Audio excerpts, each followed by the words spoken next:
அண்மை செய்தி. மக்கள் உண்மையை அறிந்திருப்பார்கள் என முதலமைச்சர் தெரிவித்திருக்கிறார். தாங்கள் சொல்லியது உண்மையாக இருந்தால் கடிதத்தை வெளியிட்டிருந்தாலே போதும் என மக்கள் படித்து உண்மையை அறிந்து கொண்டிருப்பார்கள் எனவும் முதலமைச்சர் தெரிவித்திருக்கிறார். இவ்வளவு நீளமான பொழிப்புரை எழுதி கடிதத்தை வெளியிட்டதிலேயே தங்களின் குட்டு அம்பலமாகிவிட்டது என முதலமைச்சர் தெரிவித்திருக்கிறார். செய்தியாக பார்த்து வருகிறோம். நெல்லுக்கு ஊக்கத்தொகை தர வேண்டாம் எனும் கோரிக்கையை மாநிலங்கள் ஏற்றுக்கொண்டதாக தெரிவித்திருப்பது உண்மைக்கு புறம்பானது என முதலமைச்சர் தெரிவித்திருக்கிறார். நெல்லுக்கு ஊக்கத்தொகை தர வேண்டாம் என்ற கோரிக்கையை மாநிலங்கள் ஏற்றதாக கூறப்படும் செய்தி உண்மைக்கு புறம்பானது என முதலமைச்சர் தெரிவித்திருக்கிறார்.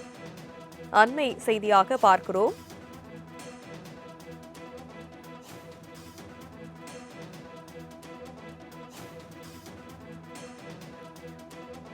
தாங்கள் சொல்லியது உண்மையாக இருந்தால் கடிதத்தை வெளியிட்டிருந்தாலே போதும் எனவும் மக்கள் படித்து உண்மையை அறிந்து கொண்டிருப்பார்கள் எனவும் முதலமைச்சர் தெரிவித்திருக்கிறார். அண்மை செய்தியாக பார்க்கிறோம். இவ்வளவு நீளமான பொழிப்புரை எழுதி கடிதத்தை வெளியிட்டதிலேயே தங்களின் குட்டு அம்பலமாகிவிட்டது எனவும் முதலமைச்சர் தெரிவித்திருக்கிறார்.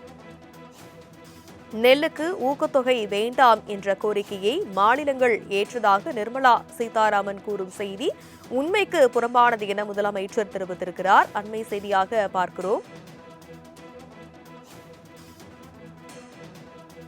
தாங்கள் சொல்லியது உண்மையாக இருந்தால் கடிதத்தை வெளியிட்டிருந்தாலே போதும், மக்கள் படித்து உண்மையை அறிந்து கொண்டிருப்பார்கள் எனவும் அவர் தெரிவித்திருக்கிறார். இவ்வளவு நீளமான பொழிப்புரை எழுதி கடிதத்தை வெளியிட்டதிலேயே தங்களின் குட்டு அமலமாகிவிட்டது எனவும் முதலமைச்சர் தெரிவித்திருக்கிறார்.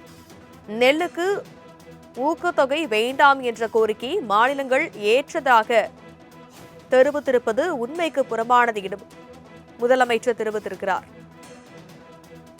விவரங்களை செய்தியாளர் செலினா விவரிக்க கேட்கலாம். வணக்கம் செலினா, விவரம் என்ன?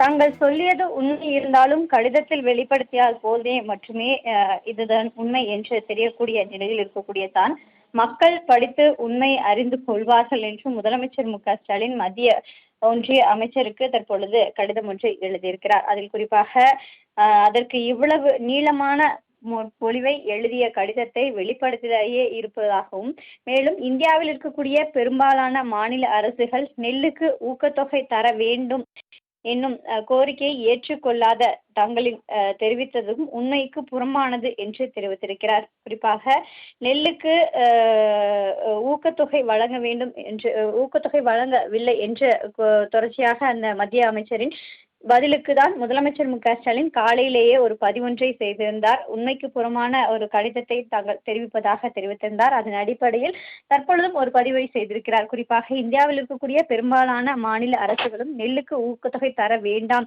எனும் கோரிக்கையை ஏற்றுக்கொள்ளாததாக தாங்கள் வெளிப்படுத்தியிருப்பது உண்மைக்கு புறம்பானது எனவும், கடந்த பிப்ரவரி மாதமே கேரள முதலமைச்சர் பினராயி விஜயன் இது குறித்தாக தமிழ்நாடை தொடர்ந்து கேரளாவும் இது தொடர்பாக கடிதம் எழுதியிருப்பதையும் முதலமைச்சர் சுட்டிக்காட்டி தனது எக்ஸ் வலைதளத்தில் இந்த பதிவை செய்திருக்கிறார். காலையிலேயே தமிழ்நாடு இது தொடர்பாக கடிதம் எழுதியிருப்பதை முதலமைச்சர் சுட்டிக்காட்டி ஒரு பதிவொன்றை செய்திருந்தார். அதே போல கேரளாவிலும் கேரள முதலமைச்சர் பினராயி விஜயனும் இது தொடர்பாக கடிதம் எழுதியிருப்பதையும் சுட்டிக்காட்டி இருக்கிறார். குறிப்பாக நெல்லுக்கு ஊக்கத்தொகை தர வேண்டாம் எனும் கோரிக்கையை ஏற்றுக்கொள்ளாததாக தாங்கள் தெரிவிப்பதும் உண்மைக்கு புறம்பானது என்று முதலமைச்சர் மு.க.ஸ்டாலின் தனது எக்ஸ் வலைதளத்தில் ஒரு பதிவொன்றை செய்திருக்கிறார். விவரங்களுக்கு நன்றி செலினா.